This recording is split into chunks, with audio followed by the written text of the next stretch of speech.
ابو بکر میں, مسجد عمر میں, مسجد عثمان میں, مسجد علی میں, مسجد ابو ذر غفاری میں, مسجد بلال میں, جہاں جہاں سورج ڈوب گیا وہاں مغرب کی نماز ہو رہی ہے. اے اللہ, ہم تو عبادت کرنے آئے تھے, ہم کو سورج ڈوبنے سے پہلے نکلنے کی اجازت نہیں ہے, سورج ڈوب گیا ہے تو نماز کی اجازت نہیں ہے. خدا کی رحمت مسکرا پڑی, میرے بندو میدان عرفات میں مغرب نہ پڑھنا. ہم نے کہا کیوں خدا, ہم تو پڑھنے ہی آئے تھے. کہا تم کیسے پڑھو گے جب میدان عرفات میں میرے محبوب نے مغرب نہیں پڑھا. مت پڑھنا, وہیں پڑھنا جہاں میرے رسول نے پڑھا ہے.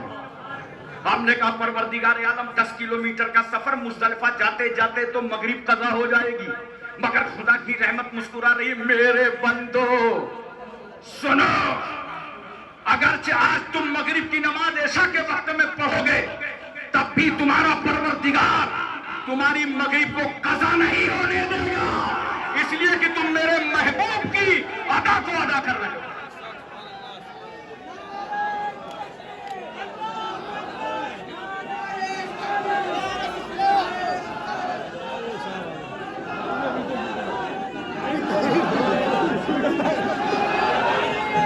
آپ تمامی حضرات یہی تشریف رکھیں. بس بس بس رک جائیے, بس بس بس میرے بھائی, بس آپ لوگ بیٹھ جائیے, جگہ پہ تشریف رکھیے, حضرت آ جائیں گے.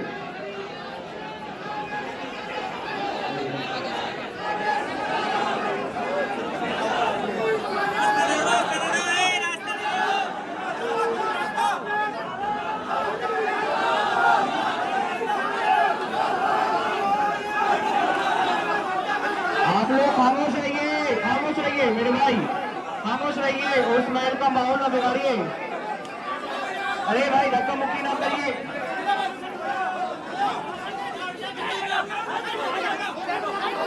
خاموشی کے ساتھ آئیے, خاموشی کے ساتھ. اپنے مہمان کا استقبال اچھے انداز میں کرنا چاہیے.